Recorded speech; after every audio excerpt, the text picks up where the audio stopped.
5월 3일 어린이 주일 오후 예배 나오신 여러분들을 환영하고 축복합니다. 시작에 앞서 우리 양옆에 그 앞뒤 좌우분들과 이렇게 인사하면 좋겠습니다. 하나님만을 바라봅시다. 네, 그리고 한 번 더 하나님만을 사랑합시다. 네, 하나님만을 바라보고 하나님만을 사랑하는 우리 모든 성도님들 되시기를 바랍니다. 네, 오늘 말씀 본문인 신명기는 성경의 5번째 책이자 모세의 오경의 마지막 책입니다. 출애굽 후 이스라엘 백성들은 시내산에서 1년 동안 하나님과 언약의 관계를 맺습니다. 기존 세대는 약속의 땅 가나안으로 들어가지 못하고 모세는 다음 세대에게 설교하는 것으로 신명기는 시작합니다. 신명기는 모세의 설교 책으로서 다음 세대에게 하나님과의 언약에 신실하라는 권면의 이야기입니다. 그중 첫 번째 설교가 바로 오늘 쉐마 이스라엘 본문입니다. 이스라엘아 들으라, 우리 하나님 여호와는 오직 유일한 여호와이시니 너는 마음을 다하고 뜻을 다하고 힘을 다하여 내 하나님 여호와를 사랑하라. 쉐마는 히브리어 동사 샤마에서 유래되었습니다. 기본적인 뜻은 듣다, 귀 기울이다, 그리고 이해하다 라는 뜻을 가지고 있으며 언어적 의미로는 듣는다는 것은 단순히 소리를 인식한다라는 것이 아닌 순종한다라는 의미를 가지고 있습니다. 즉, 듣고도 행동하지 않는다면 그것은 듣는 것이 아니다. 진짜 들었다면 반드시 삶으로 반응되어야 한다. 그러므로 들으라는 것은 하나님의 말씀을 받아들이고 순종하라는 것입니다. 쉐마란 하나님의 말씀을 듣고 이해하고 삶으로 순종하는 전인격적 반응을 말합니다. 그리고 맨 마지막 이후에 끝에 사랑하라 라는 말은 히브리어로 아하브라는 말입니다. 좋아하다 라는 뜻으로 명사로는 사랑 아하바가 있습니다. 히브리어 언어적 의미로는 강하게 끌리다, 깊이 연결되다라는 의미로 관계적 결속과 지속적인 유대감을 강조하는 단어입니다. 아하브는 단순한 감성이 아니라 의지적이고 관계적인 사랑을 의미합니다. 또한 아하브는 선택, 헌신, 순종의 의미를 가지고 있습니다. 사랑은 그 무엇보다도 하나님을 우선으로 선택하는 것을 말합니다. 관계를 유지하기 위해 지속적으로 결단하며 상황에 따라 변하는 것이 아닌 헌신하는 것을 사랑이라고 하며 반드시 행동으로 나타나는 순종을 바로 사랑이라고 합니다. 즉, 아하브는 하나님을 가장 중요하게 선택하는 것, 그리고 그 관계를 끝까지 지키며 헌신하고 행동을 나타내는 순종적 사랑을 의미합니다. 즉, 쉐마 이스라엘은 이렇게 정리할 수 있습니다. 이스라엘아 들어라, 하나님의 말씀을 듣고 반드시 순종하라. 이 땅의 신은 우리 공동체의 하나님 여호와 오직 한 분이시다. 그러므로 너는 너의 모든 마음을 다하고 모든 생명을 다하고 모든 능력을 다하여 하나님만을 선택하고 헌신하며 순종하고 하나님만을 사랑하라 라는 의미를 가지고 있습니다. 그러므로 오늘 내가 내게 명하는 이 말씀을 너는 마음에 새기고 내 자녀에게 부지런히 가르치며 집에 앉아있을 때든지 길을 갈 때든지 누워있을 때든지 일어날 때든지 이 말씀을 강론할 것이며 너는 또 그것을 내 손목에 메어 기호를 삼으며 내 미간에 표로 삼고 또 내 집 문설주와 바깥 문에 기록할지니라. 이 의미가 바로 본문인 쉐마 이스라엘의 의미입니다. 그리고 오늘 말합니다. 안동 동부교회야 들어라. 하나님의 말씀을 듣고 반드시 순종하라. 이 땅의 신은 우리 공동체 하나님 여호와 오직 한 분뿐이시다. 그러므로 너는 너의 모든 마음을 다하고 모든 생명을 다하고 모든 능력을 다하여 하나님만을 선택하고 하나님만을 헌신하며 또한 하나님만을 순종하고 하나님만을 사랑하라. 사랑하는 안동동부교회 여러분, 여러분들 이 세마의 말씀처럼 하나님만을 선택하고 또한 하나님만을 헌신하며 순종하고 하나님만을 사랑하는 여러분들이 되시기를 바랍니다. 하지만 우리가 살아가다 보면은 하나님만을 생각해야 되지만 그러지 못할 때가 정말 많은 것 같습니다. 오늘 이야기할 성경의 새 인물을 소개시켜 드리고자 합니다. 첫 번째 인물은 아브라함입니다. 옛날 메소포타미아 도시 갈대 우르에는 아브라함이 살고 있었습니다. 그는 특별한 사람이 아니었습니다. 하나님을 알고 있었던 것도 아니었고 믿음의 영웅 또한 아니었습니다. 그러던 어느 날 하나님께서는 아브라함을 부르셨습니다. 너는 너의 고향과 친척과 아버지의 집을 떠나 내가 내게 보여줄 땅으로 가라. 이 명령은 단순한 여행, 단순한 이사가 아니었습니다. 그리고 하나님께서는 말씀과 명령에 오직 순종으로 길을 나선 아브라함에게 약속하셨습니다. 내가 너로 큰 민족을 이루고 내게 복을 주어 내 이름을 창대하게 하리니 너는 복이 될지라. 하지만 이 약속은 아브라함의 마음을 흔들어질 만큼 바로 이루어지지 않았습니다. 나이는 많아지고 아내는 더 이상 아이를 가질 수 없는 몸이 되어만 갔습니다. 하지만 하나님께서는 아브라함의 이름을 아브라함으로 바꿔주시면서 여러 민족의 아버지가 되게 하셨습니다.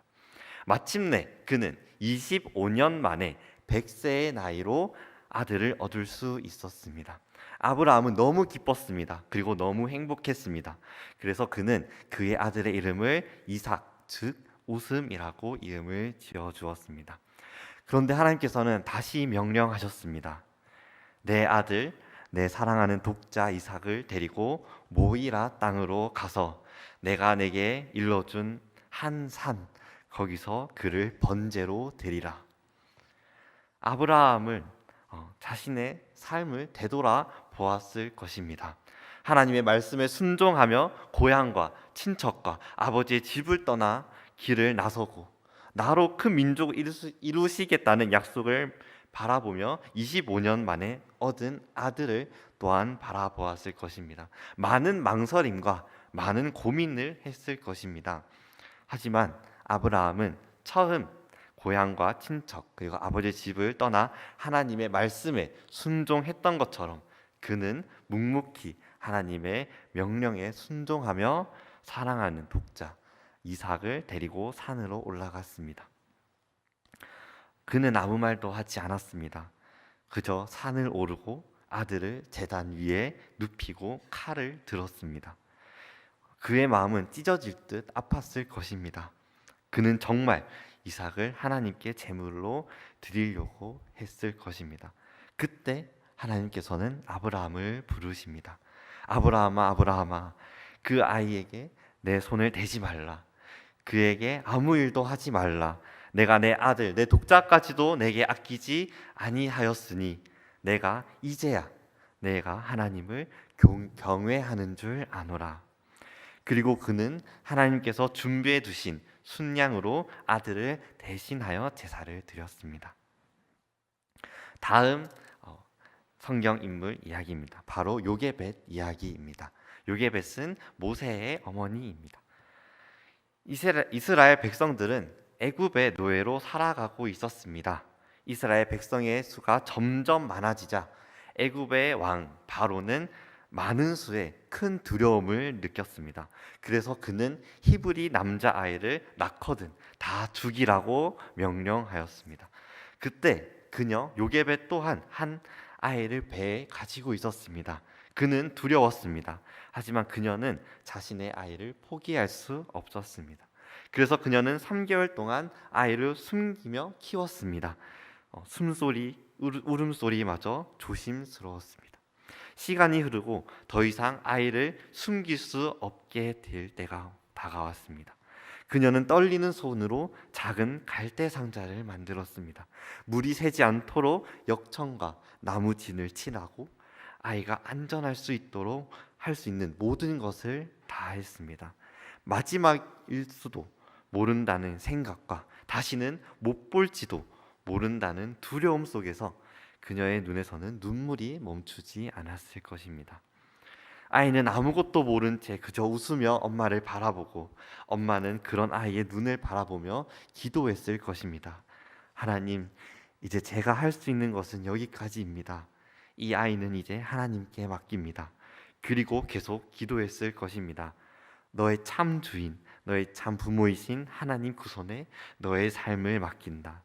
너를 이끄시는 주 하나님 그 손에 너의 삶을 드린다. 그가 널 구원하시고 널 이끄시며 널 사용하시고 널 인도하실 것이다. 눈을 감아도 보이는 그 아이를 갈대 상자에 넣어 강가에 띄우며 그녀는 그 자리에 주저앉아 울었을 것입니다. 모든 것을 하나님께 맡겨드리며 그렇게 하나님께서는 일하시기 시작하셨습니다. 마지막 인물입니다. 바로 한나 이야기입니다. 한나에게도 아이는 없었습니다. 그 시대의 자녀는 단순한 가족의 기쁨뿐만이 아니었습니다. 그들은 자녀를 하나님의 축복의 증거처럼 여겼습니다. 그래서 아이가 없다는 것은 사회적 수치이며 하나님의 복을 받지 못한 사람으로 생각했습니다.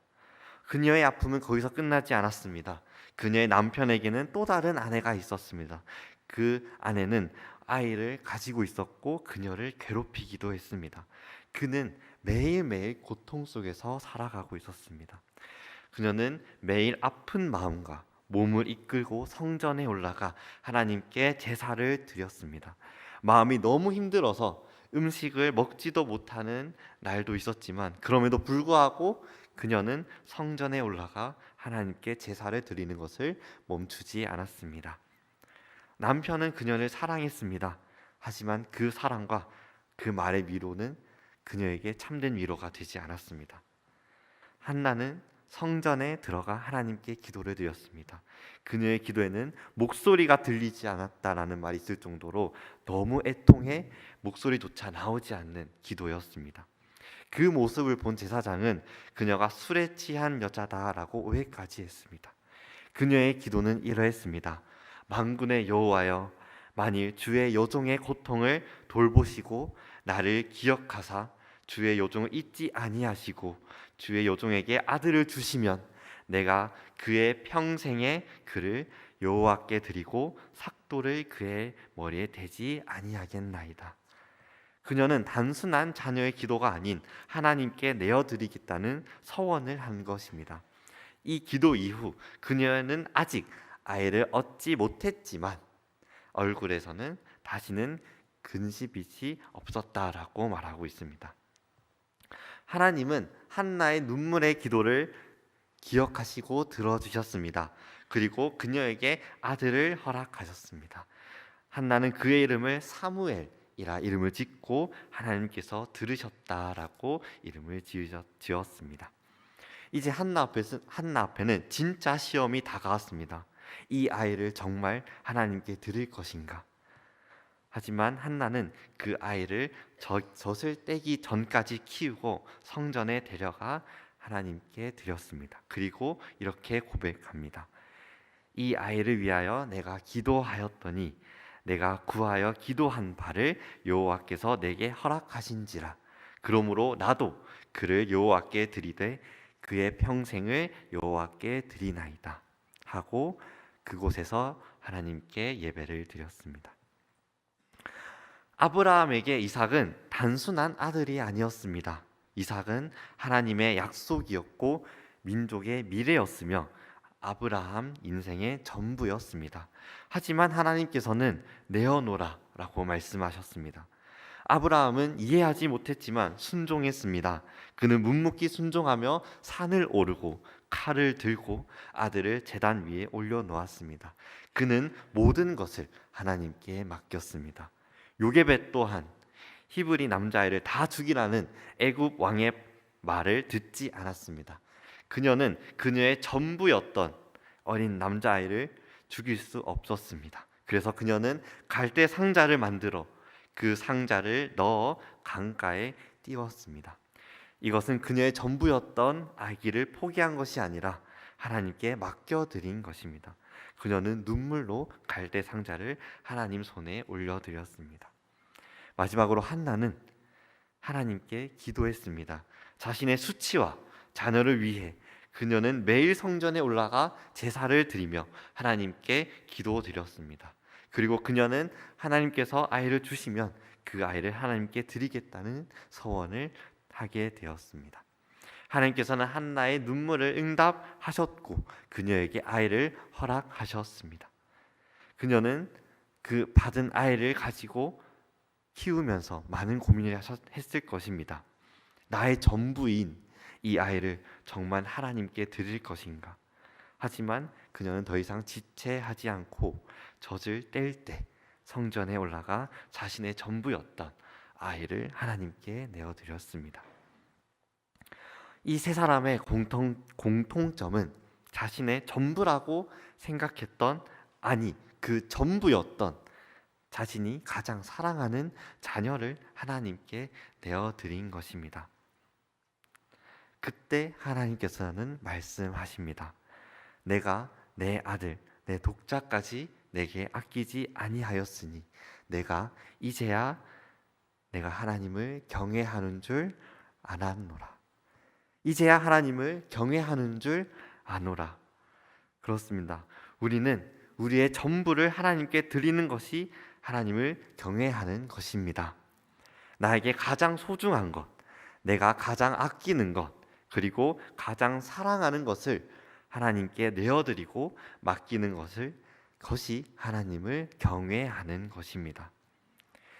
그것이 내가 가장 사랑하는 자녀일지라도, 물질, 건강, 혹여나 나 자신일지라도 그것을 하나님께 드려야 합니다. 만약 그것을 드리지 못하게 된다면 그것은 나의 우상이 될 것입니다. 모든 것을 하나님께 맡기고 내어드리는 우리 안동동부교회 모든 성도 여러분들이 되시기를 바랍니다. 그러나 더 놀라운 사실은 여기서 끝나지 않습니다. 바로 하나님께서도 자신의 아들을 우리에게 내어주셨습니다. 하나님이 세상을 이처럼 사랑하사 독생자를 주셨으니 이는 그를 믿는 자마다 멸망하지 않고 영생을 얻게 하려 하심이라. 아멘. 그리고 한 구절 더 있습니다. 이 구절은 다 함께 찾아봤으면 좋겠는데요. 바로 로마서 8장 32절 말씀입니다. 로마서 8장 32절 말씀입니다.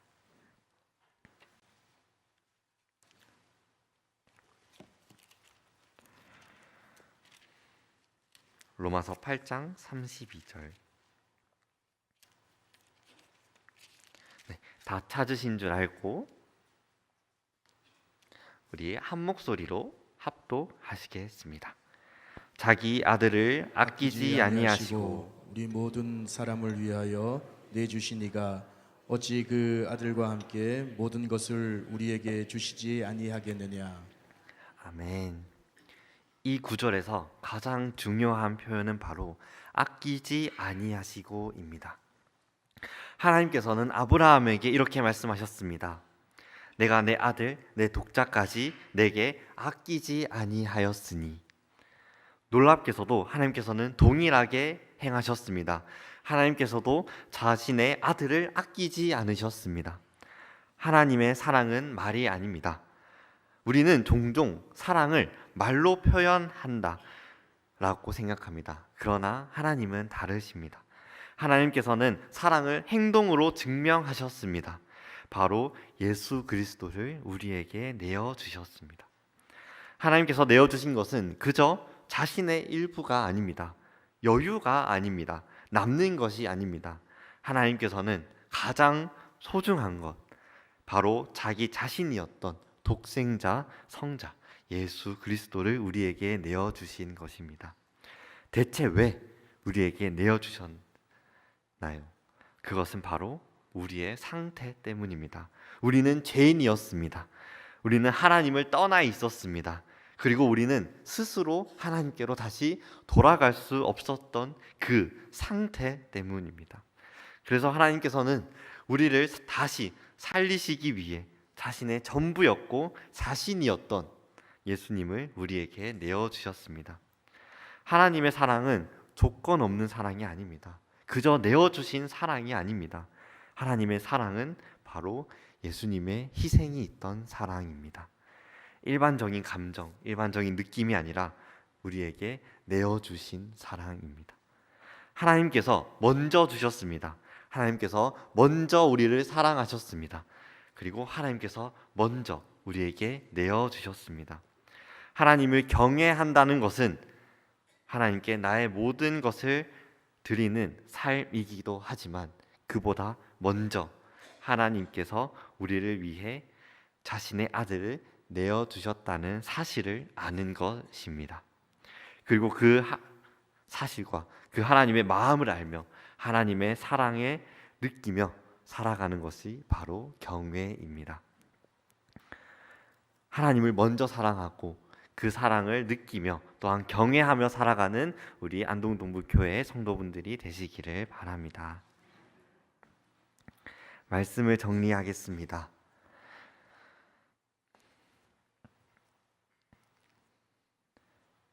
여러분, 하나님을 마음을 다하고 뜻을 다하고 힘을 다하여 사랑하시길 바랍니다. 아브라함이 이삭을 내어준 것처럼 요게벳이 모세를 하나님께 올려드린 것처럼 또한 한나가 자신의 모든 것이었던 사무엘을 하나님께 드렸던 것처럼 우리의 모든 것을, 심지어 그게 자녀일지라도 그게 나 자신일지라도 하나님께 맡기고 올려드리길 바랍니다. 그리고 무엇보다 우리에게 주신 자신의 전부였던 하나님께서 우리에게 주신 예수 그리스도를 믿고 또한 그 십자가의 고난을 묵상하며 더욱더 사랑하는 우리 안동동부교회 여러분들이 되시기를 간절히 소망합니다.